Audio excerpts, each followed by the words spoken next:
Oh, Southern Mallee Giants time and excitement around the club. The Giants had their first the meeting last week before Easter, and they had Hopeton as their home venue. They had a big night at the club. Coleman Shack, I think he made some money out of it all too, would you believe? He joins us now. G'day, Coleman. How are you going? Yeah, going well, thanks, Wayne. No money at all. It was made by the players, all going to the winner of the auction. Good stuff to hear. Now, Coleman, on the field, good news. The club played some real good football against the Dimboola side that obviously is going to be okay. That Lou White, back playing after that awful injury last year, 12 months later nearly, and his return, it was a beauty. It was. It was good to get off, start the year with the win, and yeah, Lou back amongst it. So he actually, injury being that long ago, he only missed 2 games after all COVID and all that last year. So he hasn't actually missed too much footy compared to everyone else, but he was straight back where he belongs, and that's, top of our best players. He was. That was 15-16, 106 to Dimboola 9-13, 67. Other good players, though. This Sam Bromley Lynch, one of the 2 twins, he certainly got going. And Nick Denham, we know that he kicked a lot of goals for you last year, particularly when Cook was out and after Brock Orville went down with the leg injury. He's very good up forward for you with 4 goals. Yeah, the twins were very handy inclusions for us. Josh and Sam, they... Yeah, both in and under type players, very fit, good users of footy. So, looking forward to having them for the year. And Din's up forward, kicked 4. So, it did work for us. Not too bad for the first hit out for the year. So, hopefully we can sort of back that up and set that as our benchmark going forward. It was a younger side you had in too. You didn't have your full strength list, so there would be some of those come back. We'll talk about that in a moment. But Sam Weddle comes back from the Gold Coast, and golden start from him. He was a backman when playing in your preceding years, back 3 years ago. But did he go forward, or did he run off half back to kick those 3 goals? He was a backman that did go forward, but no, on the weekend he played on the wing. So I think he kicked the first 2 goals in the first 4 minutes of the game. So he'd come back with a huge bang. But boys got around him, so he had a good game. Oh, fantastic stuff. And in control of the match, really, from go to woe with a 5-goal first quarter to zip, and then 8 goals at half-time to 1, 11 at three-quarter time to 6, and then 15 to 9. A comprehensive victory kept that margin fairly straight and extended it throughout the match. So the coaches, good report from your new coaching panel on the first game? They were happy with the win to start off. Did a little match report during the week and looked at a bit of the vision. So plenty of improvement, definitely. Pretty scratchy, to be honest. Obviously, that was both sides with the first hit out for the year. So, Warwick coming up this week, it's their first hit out for the year as well. So they'll be raring to go fresh and, it'll be a good contest. Certainly will be. Reserve grade last week against Dimmy. I thought this was an impressive result because they started really well and were in front, but you came back with a vengeance in the reserves, and 11-11, 77 to 7-6, 48, and that's a big win. But Tyler Lehman, I noticed, and even Riley Lehman, Damo Cara, some pretty A-grade names there. Good names running around in the reserves. So those boys have had to do their time, do the hard yards in the reserves. And obviously Tyler played some good footy, and, he's just been off the track for a bit. So good to get some running under his belt, and he's straight into the engine room with the seniors this week. They started off pretty slowly. Jimmy got away. They might have been 3 or 4 goals up at one stage, and the boys just pegged them back, and it was a game of footy to watch. Yeah, good stuff. Tyler with 3 and Riley with a couple. Mike Shannon also amongst it in the goal kicking there. And at the reserve grade, that is a particularly good performance to get started for the season. And down into the 14-year-olders, and this was a particularly good start to the year because a win for the under-14s. And I just went back to Brownie for a bit of research on this, and Brownie sort of said to me, Wayne, he can't remember whether in the Wimmera the 14s had ever won, but he said the last win was one when he was coaching the boys in the Horsham district in 2017. So this may be the first win the boys have had in Wimmera footy. Yeah, I think it might be. I'm not too sure either, but Brownie's our stats man, so I'll back him in there.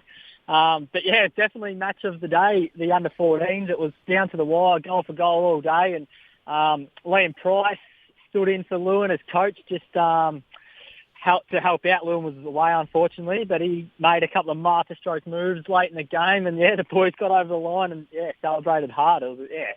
Everyone was watching on the sidelines. It was good to see. 6-5-41 to 6 straight kicks, 36. Demi kept themselves in it, and a couple of times when they went through for points for the Giants, it was just one of those sort of, oh no, what if they get a goal when they run it down their end? Spencer Williams, Kryzen Burdett, and Kybe Bellinger, Kobe Hallam, Cody Frankel, and Oliver Wood were in it and played well. This Kybe Bellinger, he booted 3. He was a star. Frankel, Hallam and Jackson Moore all booted 1 goal. Yeah, Kybe's been training with the seniors, so he's getting better and better. And Spencer Williams, he was a brick wall down the back line, especially in that last quarter. Took a few good clunks there. And yeah, young Kryze Burdett, he's gone ahead in leaps and bounds this year compared to last year. I reckon he just got that bit bigger and he was burrowing in and under and winning some clearances for the boys. Really good stuff to see. Hey, this week you go down the road to Anzac Park, and this is the Anzac match at Anzac Park. Warwick Eagles first of the year. You blokes coming off a win against another one of the foes in the Wimmera in Dimboola. What an A-grade senior footy game this is going to be. Wow, you've got some new players coming into your side too, I noticed, so some changes. And do you fancy yourselves for 2 and zip? We do have some handy inclusions this week. I think Sam White returns from his little stint overseas. Obviously Tyler comes up. There is a couple more as well this week. Rupert Sangster, he was injured the first game, so yeah, a couple of good experienced players to come back in into the spine, so that'll be handy. But Warwick a bit unknown this year. They've picked up a fair few players from reports in the off-season. So, they've got Kyle Cheney back. Obviously, he was on the Adelaide Crows list and Hawks list. I think he's bringing a mate, so they'll be up and about. And Daniel Bell, he coached them well at the end of last year, and he's going again. So they'll be raring to go, and yeah, looking forward to a close battle. Yeah, you will be. Matty Yench is the former Adelaide Crows player that comes from Harndorf with Kyle, and that will be a very interesting midfield duel, and he kicks goals too, Yench, so one to watch. Webster comes back into your side. I think it's the Ben version of the Websters, 2 up forward, and out of the side, unfortunately, back into the 2s go Declan Brown, I think might have gone back to the 2s, but and I think one other player too, Jonty Bellinger, I reckon, might be the other one that's gone back. Yes, you know more than me now. I'm not in the coaching ranks anymore, but yeah, like you said, you reminded me, Benny Webster comes in this week, and it's actually his 100th game, I'm pretty sure. So he's been a good servant in the club, and yeah, well respected. So he's done good achievement from Benny. All right, the win last week in the 2s and having some big inclusions. Taylor Donnan comes back in, and now I think he was off on his honeymoon, so there might be a hangover or two from that particular time. But can he star in the first game? And Jonty Bellinger goes to centre half forward from the A grade, and Deck Brown into the back line. Oh, gee, this is a good side. I reckon you might be able to get the chocolates here against the Warwick Eagles. It is not a bad side in the reserves this week. Some good inclusions. Connor McCredden also comes back. He's playing some footy down at uni, but they've got a fair few buys early on the season, so he'll be slotting in there at full back, which will strengthen that right up. And also Dylan Marshman, he got picked in the 1s for the first week, but got a bit crook, so he's back in the reserve. So yeah, and Dylan Turnbull, also another one back in the midfield. So there's some bigger bodies and some good experience coming back in the reserve. So yeah, exciting match.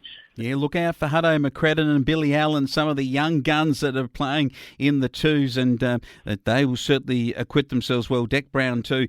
From my conversation with Dad, he said very good in the first half but ran out of puff, and that's going to be something that these kids are going to come up against the better sides in reserve grade to really test themselves across 4 quarters so that they can present themselves as senior level footballers. It's the big change to go up from the 2s to the 1s that is for young blokes. They need to get that tank going. What about the under-14s? This is going to be magnificent. The boys get the Warwick Eagles. The Eagles have always had pretty good under-14 sides, so it's going to be a big ask for the lads. Yeah, it will be a big ask, but I wouldn't want to be standing in front of the under-14s at the moment. They're full steam ahead after their round one victory, so training again 2 nights a week for the lads. Llewellyn's got them, all fired up, ready to go. So, another exciting game. I think they've got a couple of Credlin boys back in the team as well, so that will only strengthen those boys up again. Yeah, Aidan Credlin goes to full forward. He will be a very good player. Dane Kapopa back at centre half-back, and Kyson Smith, the young kid in the middle, and Jesse Crisp will give him first use of the ball. Oh, this will be an absolute beauty, and look out for Kyvie Bellinger, as you mentioned before, out of the centre. Will try and kick a handful of goals to keep them in the game. It's a big weekend for the Southern Mallee Giants. On the road for Anzac down there at the beautiful Anzac Park at Warwick Nabil. Monday, Anzac Day, of course, in Hopetoun and Beulah, the RSL will have its commemorative services, so make sure that you get along and support our diggers. And mate, for you, look forward to hearing how you go and the big match. Yeah, looking forward to it, mate. Thank you. All right, that is a look at the Southern Mallee Giants report with none other than the man that ran around and did a pretty good job last week, Coleman Shack. We'll catch up with him next week.